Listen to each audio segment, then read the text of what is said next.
Cujo, Stephen King. Narração, Dani Bernardo. Vicky passou a maior parte da tarde que antecedia o longo fim de semana discutindo os detalhes da viagem com Roger, cuja preocupação com detalhes beirava paranoia. Roger já tinha contratado uma agência para reservar o voo e o hotel. O avião para Boston sairia do aeroporto de Portland às 7h10 de segunda-feira. Vicky prometeu que pegaria Roger de Jaguar às 5h30. Embora achasse que era cedo demais, conhecia bem as manias do amigo. Os dois discutiram os aspectos gerais da viagem, evitando entrar em pontos específicos. Vicky não externou as ideias que tivera no café e guardou o guardanapo no bolso do casaco esporte. Roger ficaria mais receptivo quando eles estivessem longe de casa. Vicky cogitou sair cedo, mas acabou decidindo voltar e conferir a correspondência da tarde. Lisa, a secretária, já tinha ido embora, antecipando o feriado. Que inferno! Não existiam mais secretárias que trabalhassem até às 5, fosse ou não feriado. Para Vicky, era mais um sinal da decadência da civilização ocidental. Era bem provável que naquele momento a bela Lisa, que tinha 21 aninhos e quase nenhum peito, estivesse presa num tráfego que seguia pela rodovia interestadual para o sul, a caminho da Old Ashet ou Hamptons, metida em uma calça jeans apertada e em uma blusinha sumária. Manda ver, Lisa, sua musa, pensou Vicky com um sorrisinho. Só havia uma carta, ainda fechada, sobre a mesa. Ele apanhou o envelope com curiosidade e logo avistou as palavras pessoal escritas em letras maiúsculas, bem abaixo do endereço. Percebeu então que o endereço também estava escrito no mesmo estilo, com letras grossas. Ficou segurando o envelope, virando e revirando e sentindo uma vaga onda de inquietação se infiltrar no que era, até o momento, uma sensação cansada de bem-estar. Então, lá nas profundezas do seu ser, de modo quase imperceptível, veio um súbito impulso de rasgar a carta em 2, 4 ou 8 pedacinhos e depois jogar tudo no lixo. Vicky resistiu àquele desejo, abriu o envelope e tirou de dentro uma única folha de papel, mais letras maiúsculas. A mensagem simples, 6 frases, foi como uma punhalada no coração. Tanto que Vicky não se sentou, e sim desabou sobre a cadeira. Emitiu um grunhido abafado, como o som de um homem que de repente perdesse todo o ar. A mente entrou em parafuso, dominada por nada além de ruído branco durante um tempo que ele não conseguia, nem poderia, precisar ou compreender. Se Roger entrasse ali naquele momento, sem dúvida julgaria que Vicky estava tendo um ataque cardíaco. E, de certa forma, estava mesmo. O rosto estava branco como uma folha de papel, a boca aberta. Olheiras azuladas apareceram sob os olhos. Leu novamente a carta. Depois, mais uma vez. De início, os olhos foram atraídos para a primeira pergunta. O que você acha da marquinha que ela tem logo acima dos pelos pubianos? Só pode ser um engano, pensou confuso. Ninguém sabe disso além de mim. E, bem, da mãe dela. E do pai. Em seguida, magoado, sentiu as primeiras pontadas de ciúme. Até o biquíni cobre a marca, o biquíni minúsculo. Vicky passou uma e, depois de colocar a carta na mesa, as 2 mãos pelo cabelo. Aquela sensação de punhalada e de falta de ar havia voltado a dominar seu peito. Aquela sensação de que o coração bombeava ar em vez de sangue. Sentiu medo, dor e confusão. Dos 3, o sentimento dominante, a emoção que se sobrepunha, era um medo terrível. A carta o encarou e gritou. Adorei trepar com ela até cansar. Agora era naquela linha que seus olhos se fixavam, sem querer sair. Vicky ouviu o ronco de um jatinho no céu lá fora, partindo do aeroporto, subindo e desaparecendo, rumo a destinos desconhecidos, e pensou: adorei trepar com ela até cansar. Cruel, muito cruel. Sim, senhoras e senhores, de fato. Era como o corte de uma faca sem fio. Trepar com ela até cansar. Que imagem era aquela? Zero de sofisticação. Era como levar na cara o tiro de uma pistola d'água carregada com ácido. Ele se esforçou para pensar de maneira coerente e adorei, simplesmente, trepar com ela até cansar. Não conseguia. Agora os olhos seguiam até a última frase, que Vicky leu inúmeras vezes, como se estivesse tentando decifrar o sentido das palavras no cérebro. Aquele medo gigantesco não deixava. Você tem alguma pergunta?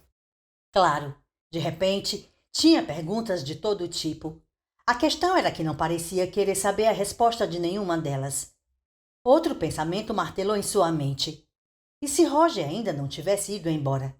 O amigo costumava botar a cabeça na porta do escritório de Vicky antes de sair, se a luz estivesse acesa.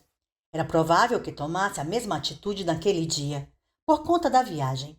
Vicky entrou em pânico e lhe ocorreu uma lembrança absurda da adolescência, de quando se trancava no banheiro para se masturbar, incapaz de resistir à tentação, mas sempre morrendo de medo de que todos soubessem exatamente o que estava fazendo. Se Roger aparecesse, logo perceberia que algo estava errado. Como Vicky não queria que isso acontecesse, levantou e foi até a janela do 6º andar, para olhar o estacionamento do prédio. O Honda Civic amarelo reluzente de Roger não estava mais lá. Ele já tinha ido para casa. Desnorteado, Vicky passou a aguçar o ouvido. O escritório da AdWorks estava em silêncio total, imerso naquela quietude ressonante que parecia ser a única marca dos locais de trabalho após as 5 da tarde. Nem sequer era possível ouvir os passos do velho Sr. Stegmaier, o encarregado do prédio, circulando por ali. Vicky teria que bater o ponto de saída na recepção. Teria que... Agora havia um barulho. No primeiro momento, Vicky não descobriu o que era. Um instante depois, já sabia. Eram gemidos. O som de um animal com um pé esmagado. Ainda olhando pela janela, viu os carros saírem do estacionamento de 2 em 2, depois de 3 em 3, em meio a uma nuvem de lágrimas. Por que não conseguia ficar furioso? Por que estava tão assustado? Uma palavra antiga e absurda lhe veio à mente. Enjeitado, pensou. Fui enjeitado. Os gemidos continuavam. Vicky tentou travar a garganta sem sucesso. Abaixou a cabeça e agarrou a grade da calefação que passava por baixo da janela, na altura de sua cintura. Apertou com força até os dedos doerem, até o metal da grade reclamar com estalidos. Quando tinha chorado pela última vez? Chorou na noite que Ted nasceu, mas de alívio. Chorou quando o pai morreu, após lutar pela vida com todas as forças nos 3 dias que se seguiram a um ataque cardíaco. E aquelas lágrimas, derramadas aos 17 anos, eram como as de agora. Queimavam, não queriam brotar. Pareciam mais de um sangramento do que de um choro. Só que naquela idade era mais fácil chorar, mais fácil sangrar. Aos 17 anos, ele ainda esperava fazer isso muitas vezes ao longo da vida. A lamúria passou. Ou pelo menos Vicky achou que havia passado. Foi então que deixou escapar um lamento grave, um som trêmulo e áspero, e pensou: fui eu? Meu Deus, este som saiu de mim? As lágrimas começaram a escorrer pelo rosto. Emitiu outro som áspero, depois mais um. Agarrou-se à grade de calefação e chorou. 40 minutos depois, Vicky estava sentado no Deer Oaks Park. Tinha ligado para casa e avisado que chegaria tarde. Donna começou a fazer perguntas e quis saber por que ele estava parecendo estranho. Vicky se limitou a dizer que chegaria em casa antes de anoitecer. Pediu que não esperasse por ele e desse o jantar a Ted. Desligou antes que a esposa tivesse tempo de perguntar algo mais. Agora estava sentado no parque. As lágrimas consumiram quase todo o medo. Restava apenas um torpe resquício de raiva. Era o segundo nível daquela escavação emocional. Mas raiva não era a palavra certa. Talvez fúria. Ele estava possesso. Era como se tivesse sido mordido por algo. Uma parte de Vicky percebeu que seria perigoso voltar para casa naquele momento. Perigoso para os 3. Seria muito agradável esconder os destroços aumentando os estragos. Seria, ele precisava admitir, um prazer irracional socar a cara daquela mulher adúltera. Estava sentado diante do lago e dos patos. Do outro lado, viu um animado grupo brincando de frisbee. Vicky reparou que as 4 garotas e 2 dos garotos estavam de patins. Patins eram a grande moda daquele verão. Avistou uma jovem de tomara que caia empurrando um carrinho com pretzels, amendoins e latas de refrigerante. O rosto era delicado, fresco e inocente. Um dos garotos jogou o frisbee para ela, que agarrou com classe e devolveu. Na década de 1960, pensou Vicky, ela estaria em um vilarejo cuidadosamente catando insetos em plantações de tomate. Agora, Provavelmente fazia parte da administração de pequenas empresas e ocupava uma boa posição. Vicky e Roger costumavam ir ao parque para um almoço rápido. Isso acontecera no primeiro ano. Em seguida, Roger percebeu que, apesar de parecer muito agradável, o lago exalava um leve, porém irremediável cheiro de podridão, e o casebre que ficava na pedra do meio do lago era todo branco não por causa da pintura, e sim por ser bombardeado por cocô de gaivota. Algumas semanas depois, Vicky vira um rato morto, já em decomposição, flutuando na beira do lago, entre camisinhas e embalagens de chiclete. Pelo que lembrava, os dois nunca mais voltaram ali. O frisbee vermelho reluzente flutuava pelo ar. A imagem despertada pela raiva de Vicky continuava passando como uma cena, e ele não conseguia se livrar dela.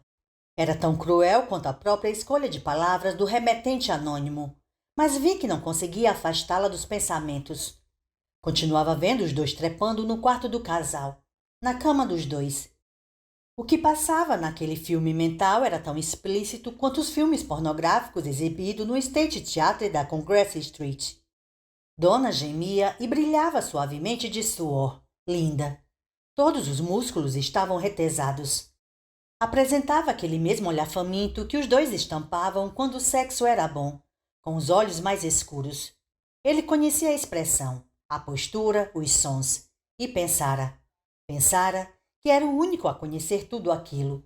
Nem mesmo a mãe e o pai dela sabiam daquilo. Depois ficou pensando no pênis, na pica, que o homem metia nela. De 4. A expressão surgiu e ficou reverberando, estúpida na mente de Vicky, recusando-se a ir embora. Via os dois trepando, com Gene Autry como trilha sonora. Estou de volta à cela, onde um amigo é amigo. Aquilo incomodava, ultrajava e deixava Vicky enfurecido. O frisbee subiu muito alto, depois desceu. Ele acompanhou a trajetória. Já suspeitava de algo, verdade. Mas suspeitar não era saber. Pelo menos agora tinha consciência. Conseguiria escrever um ensaio sobre a diferença entre suspeitar e saber. O que tornava tudo duplamente cruel era o fato de que havia começado a acreditar para valer que as suspeitas eram infundadas.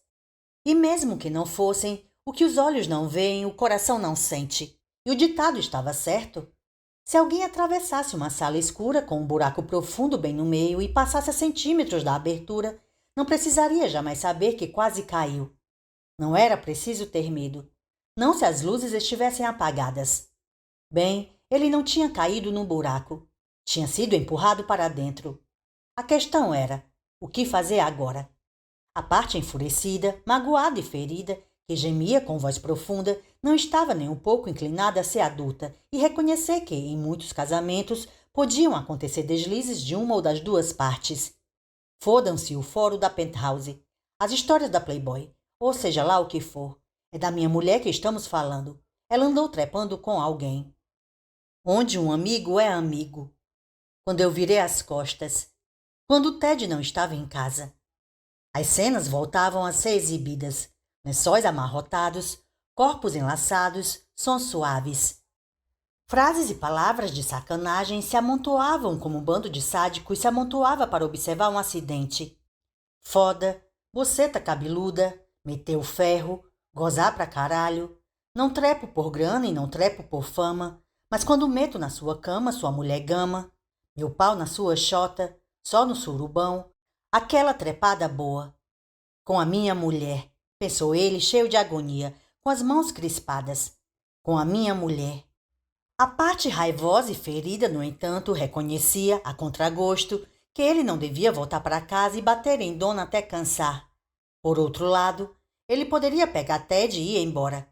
Que se danassem as explicações. Ela que tentasse impedir, se tivessem coragem para isso.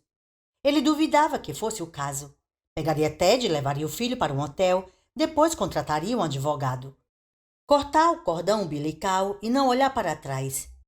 Só que, se pegasse e levasse Ted para um hotel, o filho não ficaria assustado? Não iria perguntar por que ele estava fazendo aquilo? O menino tinha apenas 4 anos. Seria capaz de entender que algo estava absurda e assustadoramente errado. E também havia a viagem a Boston, Nova York e Cleveland. Vi que não estava nem aí para a viagem. Pelo menos não naquele momento. Por ele, o velho Sharp e o filho podiam comprar uma passagem só de ida para o inferno. O problema era que Vic não estava sozinho. Ele tinha um sócio, que por sua vez tinha esposa e 2 filhas. Mesmo em uma situação delicada como aquela, mesmo invadido pela dor, Vic sabia que devia pelo menos fazer uma tentativa de salvar a conta, o que poderia significar a salvação da própria AdWorks. E havia ainda outra pergunta a fazer, mesmo que ele não quisesse. Qual seria a verdadeira razão para pegar Ted e ir embora sem nem sequer ouvir a versão de Donna? O fato de a esposa dormir com outro estaria prejudicando Ted? Vic achava que não.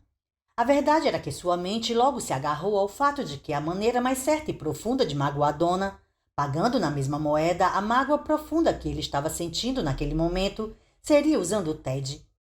Mas Vic estaria mesmo disposto a transformar o filho no equivalente emocional de um pé de cabra ou de uma marreta? Com certeza não. Outras perguntas. A carta. Pensou por um instante na carta. Não no que ela dizia. Não nas 6 linhas de pura baixaria, com estilo cáustico. Pensou na carta em si. Alguém tinha acabado de matar a galinha, perdão pelo trocadilho, dos ovos de ouro. Porque o amante de Donna lhe enviou a carta. Porque a galinha já não botava mais ovos de ouro, claro. E o remetente anônimo da carta devia estar puto da vida. Será que Donna dispensou o sujeito? Vi que tentava encarar as coisas por outro ângulo, mas não conseguia. Sem a força súbita, chocante e devastadora, a frase "adorei trepar com ela até cansar" não era uma típica manobra no estilo "se eu não tenho, você também não vai ter". Se algo não podia ser seu, que mijasse em cima para que ninguém mais quisesse. Embora sem motivo lógico, causava satisfação. O ambiente renovado e bem mais leve em casa reforçava essa tese. E explicava o palpável sentimento de alívio irradiado por Donna. Ela tinha rompido com o amante, que decidiu se vingar do marido com uma carta anônima. Última pergunta. Isso fazia alguma diferença? Vic tirou a carta do bolso do casaco e ficou virando e revirando o envelope sem abrir. Olhou o frisbee vermelho flutuar no céu e se perguntou o que faria agora. Por Deus, o que é aquilo? Perguntou Joey Camber. Cada palavra saiu espaçada, quase sem inflexão. Ele estava à porta olhando para a mulher. Charity estava pondo a mesa para o marido. Ela e Brett já haviam jantado. Joey chegou com um caminhão cheio de tranqueiras e bicou na entrada da oficina e deu de cara com aquilo. É um guincho, respondeu Charity, que havia mandado Brett para a casa de Dave Bergeron, um amiguinho. Não queria que o filho estivesse presente se a coisa ficasse feia. Brett disse que você estava querendo um guincho, Jorgen. Joey atravessou a sala. Era um homem magro e ossudo, porém de compleição forte, nariz fino e grande e um jeito de andar silencioso e ágil. O chapéu verde de feltro estava enfiado na parte de trás da cabeça, deixando à mostra a testa cada vez mais alta, na qual uma marca de graxa sobressaía. O bafo era de quem tinha bebido. Os pequenos olhos castanhos apresentavam uma expressão dura. Joey era um homem que não gostava de surpresas. Estou esperando uma resposta, Charity, cobrou. Sente, o jantar vai esfriar. O braço dele se esticou como um pistão. Dedos grossos morderam o braço dela. Que merda é essa que você fez? Não acabei de dizer que estou esperando uma resposta? Veja como fala comigo, Joey Camber. O braço estava doendo muito, mas ela não queria dar ao marido a satisfação de ver a dor em seu rosto ou em seus olhos. Em vários sentidos, ele era como um animal, e embora isso a deixasse excitada quando era mais jovem, aquela sensação já tinha ficado para trás. Charity percebeu, ao longo dos anos de convívio, que às vezes poderia assumir o comando das ações, desde que se mostrasse corajosa. Nem sempre, mas às vezes. Quero que você me diga que merda é essa, Charity. Sente para jantar que eu conto, respondeu ela com a voz controlada. Ele se sentou e ela trouxe um prato com um belo bife de alcatra. E desde quando nós podemos nos dar o luxo de comer como os Rockefeller? Você vai me explicar tudo isso direitinho. Ela trouxe o café e uma batata assada, já cortada. Você estava precisando de um quincho, não estava? Eu não disse que não, só que não tenho dinheiro para comprar um. Joey começou a comer sem tirar os olhos dela. Charity sabia que ele não bateria nela naquele momento. A hora era agora, enquanto ele ainda estava relativamente sóbrio. Se fosse para bater nela, seria depois de voltar da casa de Gary Pevier, após encher a cara de vodka e ter seu orgulho de macho ferido. Charity se sentou diante dele e disse: Ganhei na loteria. O queixo de Joey caiu. Depois voltou a se mexer. Ele encheu a boca de carne. Claro que ganhou. E amanhã o velho Cujo vai começar a cagar ovos de ouro. Joey apontou o garfo para o cão, que andava de um lado para o outro da varanda, inquieto. Brett não gostava de levar o seu cachorro até a casa dos Bergeron porque, como eles criavam coelhos, Cujo ficava enlouquecido. Charity enfiou a mão no bolso do avental, pegou a cópia do recibo preenchido pelo funcionário da lotérica e estendeu ao marido. Com os dedos grossos, Joey Campbell desdobrou o papel amassado e examinou de ponta a ponta. Os olhos se fixaram no valor. 5, começou a dizer, mas fechou a boca com um estalo. Charity ficou observando calada. Ele não sorriu. Não deu a volta na mesa para lhe dar um beijo. Para um homem com a cabeça de Joey, pensou ela com amargura, quando a sorte sorria assim, só podia significar que algo ainda estava por vir. Finalmente ele ergueu os olhos. Você ganhou $5.000? Menos os impostos. Desde quando você joga na loteria? Compre um bilhete de 50 centavos toda semana. E não me venha dar lição de moral, Joey Campbell, porque isso é menos do que você gasta com bebida. Cuidado com suas palavras, Charity, avisou Joey. Os olhos nem piscavam. Muito cuidado com suas palavras, porque você pode ter que engolir uma a uma. Ele voltou a comer o bife. Por trás da expressão dura estampada no rosto, Charity ficou um pouco mais tranquila. Pela primeira vez, cutucou a onça com vara curta e não foi mordida. Pelo menos não ainda. E o dinheiro? Perguntou ele. Quando a gente recebe? O cheque entra em 2 semanas, mais ou menos. Tirei o dinheiro da poupança para comprar o guincho. O funcionário da lotérica me disse que o formulário de solicitação vale tanto quanto o prêmio. E aí você saiu e comprou aquela coisa? Isso. Perguntei ao Brett se ele sabia o que você mais estava precisando. É um presente. Obrigado. Ele continuou comendo. Eu dei um presente a você e agora quero uma retribuição, Joey. Ele continuou comendo sem tirar os olhos dela. Não tinha uma só palavra. Os olhos estavam absolutamente inexpressivos. Comia sem tirar o chapéu, ainda enfiado na parte de trás da cabeça. Charity falou devagar de propósito, pois sabia que a precipitação seria um erro. Quero viajar uma semana. Com o Brad. Quero visitar Holly Dean em Connecticut. Não, respondeu ele e continuou comendo. Podemos ir de ônibus e ficar na casa deles. Vai ser barato. Ainda vai sobrar muito dinheiro. Um dinheiro que caiu do céu. Vai custar 3 vezes menos que o guincho. Já liguei para a rodoviária e perguntei o preço da passagem. Não, preciso do Brett aqui para me ajudar. Ela apertou os punhos embaixo da mesa, mal podendo conter a fúria que sentia, mas manteve o rosto calmo e impassível. Você se vira muito bem sem ele durante o período escolar. Eu disse não, Charity. Ela se deu conta, com um misto de irritação e amargura, que ele estava se divertindo com aquilo. Sabia que a esposa queria muito fazer a viagem. Sabia que ela tinha planejado tudo. Estava se divertindo com o sofrimento dela. Charity se levantou e foi até a pia.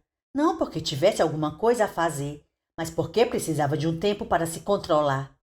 A estrela vespertina olhava para ela, alta e remota. Abriu a torneira. A porcelana tinha um tom amarelado. Como Joey, a água da casa era fria. Talvez desapontado, sentindo que a mulher tinha desistido rápido demais, Campbell elaborou mais o argumento. O menino precisa aprender a ter responsabilidade. Não vai fazer mal algum me ajudar neste verão, em vez de passar os dias e as noites enfiado na casa do Dave Bergeron. Ela fechou a torneira. Fui eu que mandei ele para lá. Você? Por quê? Porque eu já imaginava que isso poderia acontecer, respondeu ela, voltando-se para o marido. Mas eu disse a ele que você nos deixaria ir, por causa do dinheiro e do guincho. Você devia saber que cometeu um pecado com o menino, replicou Joey. Na próxima, pense melhor antes de soltar essa língua. Ele sorriu para ela com a boca cheia e pegou um pedaço de pão. Você pode vir junto se quiser. Ah, claro. Só preciso dizer ao Rich Sims que ele não vai conseguir fazer a primeira colheita do ano. Além do mais, por que eu teria vontade de encontrar aqueles dois? Pelo que conheço deles e pelo que você me conta, são dois metidos à besta. Você só gosta deles porque também quer se meter à besta, falou Joey, levantando a voz aos poucos e passando a cuspir comida. Quando começava a ficar assim, ele assustava Charity, que desistia, na maioria das vezes. Hoje não. Acho que você gostaria que o menino fosse um metido à besta que nem eles. É isso que acho. Acho que você quer virar o menino contra mim, não é isso? Por que você nunca chama ele pelo nome? Melhor fechar a porra da porta da casa agora, Charity, respondeu Joey olhando duro para ela. Um rubor subia pelo seu rosto, chegando à testa. Agora mesmo. Obedeça. Não, ainda não acabamos. Ele deixou o garfo cair estupefado. O quê? O que foi que você disse? Charity foi até a ele, entregando-se completamente à raiva pela primeira vez num casamento. Tudo estava guardado dentro dela, borbulhando e corroendo como ácido. Ela sentia tudo aquilo engasgado. Não se atreveria a gritar, porque se gritasse seria o fim. Manteve a voz baixa. É claro que você acha isso da minha irmã e do marido dela. Não poderia ser diferente. Olhe só para você sentado aí, comendo com as mãos sujas e sem tirar o chapéu. Você não quer que Brett vá lá e veja como as outras pessoas vivem. Do mesmo jeito que eu não quero que ele veja como você e seus amigos ficam quando caem no mundo. Foi por isso que não deixei ele ir caçar com vocês em novembro. Charity fez uma pausa e ele ficou ali sentado, com uma fatia de pão na mão e o queixo sujo com o molho do bife. Ela percebeu que a única coisa que o impedia de partir para cima dela era a absoluta surpresa por ouvi-la falar daquele jeito. Vamos fazer um trato, propôs ela. Você fica com um guincho e eu estou disposta a abrir mão do resto do dinheiro, algo que muitas mulheres não estariam. Mas se você é assim tão ingrato, ainda cedo mais um pouco. Se você deixar o Brett ir comigo a Connecticut, eu deixo ele ir com você para Moosehead na próxima temporada de caça. Ela sentiu um arrepio percorrer seu corpo todo, como se tivesse acabado de oferecer a própria alma em um acordo com o demônio. Eu vou dar uma coça em você, disse ele, incrédulo, falando como se ela fosse uma criança que não entendeu uma situação de causa e efeito muito simples. Vou levar ele para caçar comigo se eu quiser, quando eu quiser. Você não está careca de saber disso? Ele é meu filho, pelo amor de Deus. Se eu quiser, quando eu quiser. Deu um breve sorriso, satisfeito com o som emitido. Entendeu? Ela cravou seus olhos nos dele. Não vai levar, não, rebateu. Ele se levantou no pulo, derrubando a cadeira. Vou dar um basta nisso, continuou ela. Teve o impulso de dar um passo para trás, mas isso também seria o fim. Um movimento em falso, um sinal de fraqueza e ele avançaria. Joey estava tirando o cinto. Vou ter que dar uma coça em você, Charity, disse em tom de lamento. Vou dar um basta nisso, do jeito que puder. Vou até a escola e dizer que ele fugiu de casa. Vou até o xerife Berneman dizer que ele foi sequestrado. Mas, acima de tudo, vou dar um jeito para que Brad não queira ir. Joey tirou o cinto e ficou segurando, com o lado da fivela balançando de um lado para o outro como um pêndulo próximo ao chão. Ele só vai viajar com você e seu bando de vagabundos bêbados antes dos 15 anos se eu deixar, confrontou ela. Você pode até me bater com esse cinto, Joey Camber, mas nada vai mudar essa situação. Então vai ser assim? Vai ser assim porque eu quero que seja assim. De repente, porém, ele parecia não estar mais na sala com ela. O olhar se distanciou como se refletisse. Ela já vira o marido assim outras vezes. Alguma coisa tinha acabado de ocorrer a Joey. Um fato novo a ser laboriosamente colocado na balança. Ela rezava para que, fosse lá o que fosse, o fato a favorecesse. Ela jamais tinha ido tão longe no enfrentamento e agora estava com medo. Camber subitamente sorriu. Você é mesmo corajosa, hein? Está cuspindo fogo. Charity não disse nada. Joey começou a enfiar o cinto nas calças outra vez. Continuava sorrindo, e os olhos continuavam distantes. Você acha mesmo que pode cuspir fogo como aquelas mexicanas? Ela continuou calada e atenta. E se eu disser que vocês podem ir, o que acontece? Você acha que a gente pode esperar mais da vida? O que você está querendo dizer? Só estou querendo dizer que tudo bem. Vocês podem ir. Ele cruzou a sala com passos apressados e ágeis, e ela gelou ao pensar que ele poderia ter feito a mesma coisa momentos antes para lhe dar uma surra de cinto. E quem estaria lá para impedir? Em briga de marido e mulher, ninguém metia a colher. Ela não poderia ter feito ou dito, por causa de seu orgulho, por causa de Brett. Ele colocou a mão no ombro dela. Deixou cair até um dos seios, então apertou. Vamos lá, estou com tesão. E o Brett?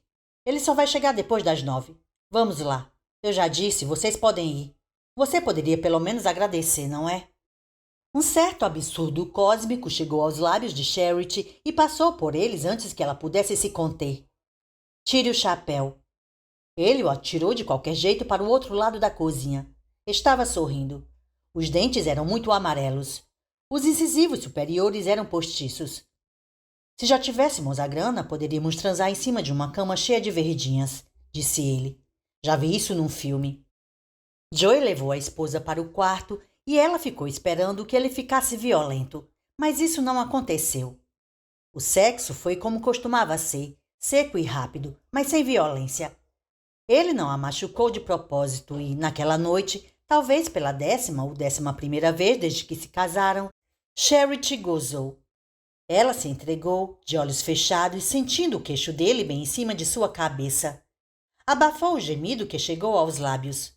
Ele ficaria desconfiado se ela gemesse.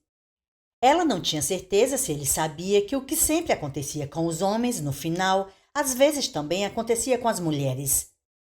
Pouco depois, e ainda 1 hora antes de Brad chegar da casa dos Bergeron, Joey saiu sem avisar.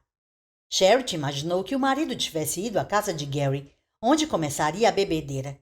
Ficou deitada na cama, imaginando se o que havia feito e prometido valia mesmo a pena.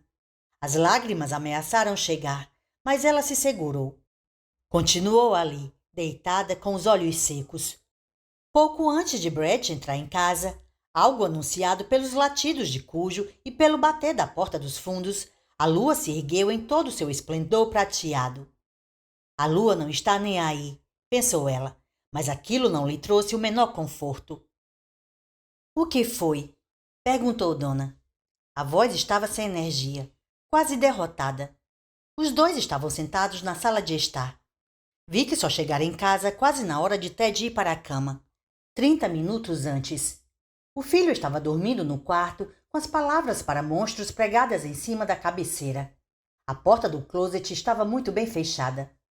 Vi que se levantou e foi até a janela, que naquele momento dava apenas para a escuridão. Ela já sabe, pensou com tristeza. Talvez não soubesse de todos os detalhes, mas com certeza já tinha entendido a situação. Durante todo o caminho de volta para casa, ele tentou decidir se confrontava a esposa, se encarava o problema, se tentava conviver com a ferida, ou se simplesmente enterrava tudo a 7 palmos. Tinha rasgado o bilhete depois que deixou o Dean Oaks Park e jogado os pedacinhos pela janela do carro no caminho para casa. Vicky Sugismundo, pensou. Agora, a escolha não estava mais em suas mãos. Dava para ver no vidro da janela um pálido reflexo de Donna, cujo rosto era um círculo branco emoldurado pela luz amarela do abajur. Vicky então se virou para ela, sem ter a menor ideia do que iria dizer. Ele sabe, pensou Donna. Não era a primeira vez que aquele pensamento martelava em sua mente, porque as últimas 3 horas tinham sido as mais longas de toda a sua vida. Pela voz de Vicky no telefone, ao avisar que chegaria mais tarde, estava claro que ele sabia. De início ela entrou em pânico. O pânico puro e impotente de um passarinho preso em uma gaiola. O pensamento lhe ocorrera em itálico e com exclamações nos moldes de uma revista em quadrinhos. Ele sabe. Ele sabe. Ele sabe. Donna deu o jantar a Ted em meio a uma nuvem de pavor, tentando imaginar o que, pela lógica, poderia acontecer depois, mas não conseguiu. Quando acabar, vou lavar os pratos, pensou. Depois secar. Depois guardar. Depois ler histórias para Ted dormir. Depois vou sair navegando até o abismo do mundo. O pânico foi substituído pela culpa. A culpa deu lugar ao terror. Depois, uma espécie de apatia fatalista se instalou. no momento em que alguns circuitos emocionais entraram silenciosamente em colapso. A apatia tinha até um quê de alívio. Agora não havia mais segredo. Ela ficou se perguntando se era coisa de Steve ou se Vic havia descoberto por conta própria. Tinha quase certeza de que havia o dedo de Steve na história, mas isso já não importava mais.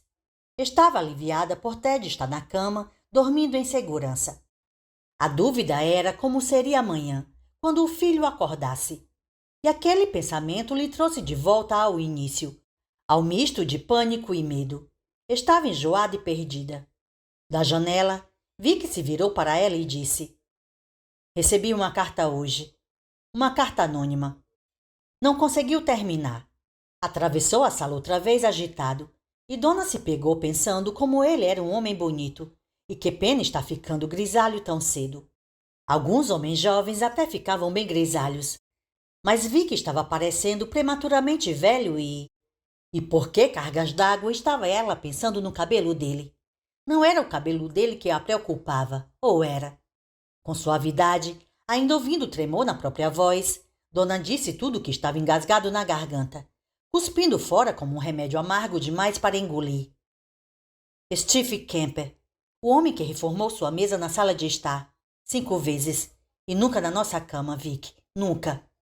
Vic estendeu a mão para alcançar o maço de Winston que estava na mesinha de canto, ao lado do sofá, e o derrubou no chão. Pegou o maço, puxou um cigarro e acendeu. As mãos tremiam muito. Os dois não estavam se olhando. Isso é péssimo, pensou Dona. Deveríamos ter essa conversa olhos nos olhos. Mas ela não conseguiria dar o primeiro passo. Estava assustada e envergonhada. Já ele estava apenas assustado. Por quê? Isso importa? Importa para mim. Importa muito. Ao menos que você queira se separar. Nesse caso, acho que não faz diferença. Estou furioso, Dona. Estou tentando não deixar essa parte de mim assumir o controle porque, mesmo se nunca mais voltarmos a nos falar com franqueza, temos que fazer isso pelo menos dessa vez. Você quer separar? Olhe para mim, Vicky. Com grande esforço, ele olhou. Talvez estivesse furioso, como dizia. Mas o que Dona via no rosto do marido era apenas o semblante de um homem terrivelmente assustado. De repente, como se levasse o soco de um boxeador no queixo, ela percebeu que ele estava à beira do precipício. A agência ia de mal a pior, e como isso já não bastasse, havia algo ainda pior. A repugnante sobremesa servida após um pútrido prato principal. A crise no casamento. De repente, Dona foi invadida por uma onda de carinho pelo marido, por aquele homem que por vezes odiava e que, pelo menos nas últimas 3 horas, chegara a temer. Foi invadida por uma espécie de epifania. Acima de tudo, esperava que Vic continuasse pensando que estava furioso e não percebesse como seu rosto traía seus sentimentos. Eu não quero me separar. Eu te amo. Acho que descobri isso de novo nessas últimas semanas. Por um instante, ele pareceu aliviado. Caminhou outra vez até a janela. Depois voltou para o sofá. Desabou ali e olhou para ela. Por que então? A epifania se perdeu em meio a uma onda de raiva silenciosa e exasperada. Por quê? Uma pergunta tipicamente masculina, cuja origem estava muito distante de qualquer conceito de masculinidade que um homem ocidental inteligente do final do século XX poderia ter. Preciso saber a razão. Como se ela fosse um carro com um problema no bico da válvula de injeção que fazia o motor engasgar e ficar estalando, ou um robô com um sistema em curto-circuito que passara a servir bolo de carne no café da manhã e cereal no jantar. O que deixava as mulheres malucas, pensou de repente, não era exatamente o pensamento sexista. Era a insana busca masculina pela eficiência. Não sei se posso explicar. Tenho medo de que pareça idiota, mesquinho e trivial para você. Tente. Foi porque... Ele picarreou, pareceu cuspir mentalmente nas mãos. Ali estava de novo a maldita preocupação com a eficiência, até que enfim arrancou das entranhas o que queria dizer. Eu não estava satisfazendo você? Foi por isso? Não. Então o quê? Perguntou ele, desamparado. Pelo amor de Deus, o que foi? Ok. Foi você quem pediu. Medo, respondeu ela. Acho que principalmente medo. Medo? Quando Ted ia para a escola, não tinha nada mais que me impedisse de ter medo. O Ted era... como é que chama mesmo? Ruído branco. O som que a TV faz quando não está sintonizada em nenhum canal.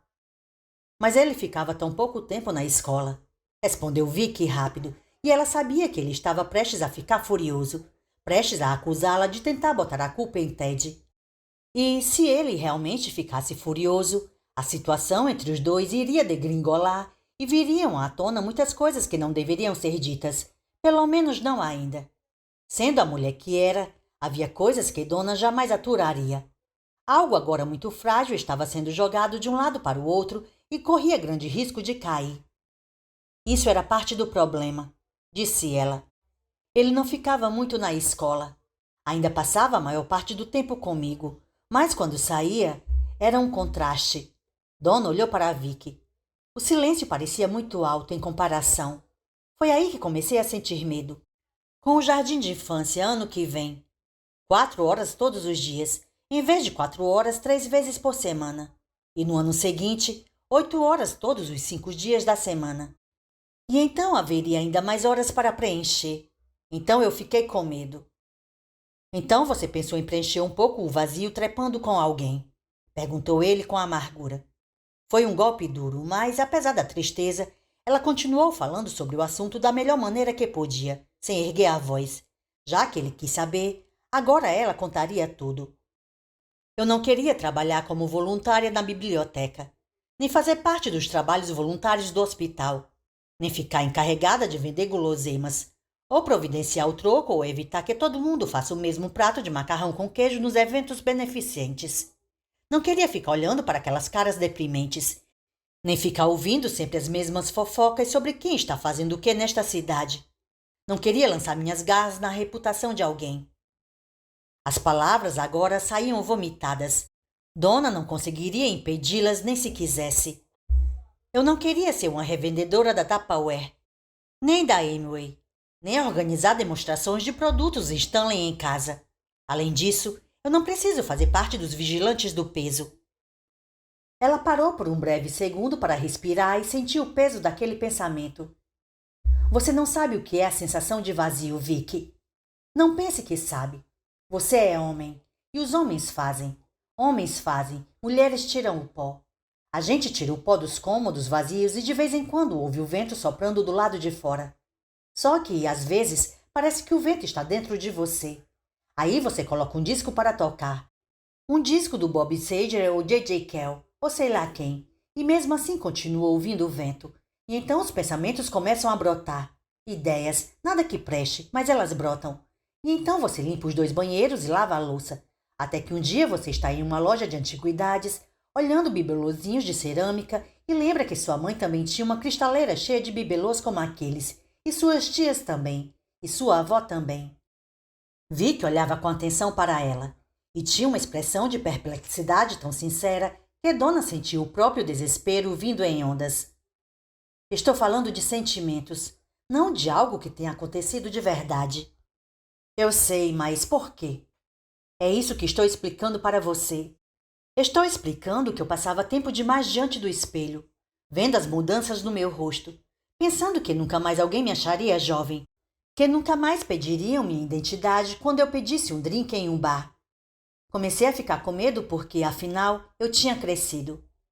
Ted vai para o jardim de infância, e isso significa que depois ele vai para o ensino fundamental, para o ensino médio. Você está dizendo que arrumou um amante porque estava se sentindo velha? Vicky olhou para a Donna surpreso e ela o amou por isso, porque ela achava que isso era uma parte do motivo. Steve Kemper ficou interessado nela e aquilo fez com que se sentisse bem. Claro, foi o que tornou a paquera divertida no início, mas estava longe de ser a melhor parte.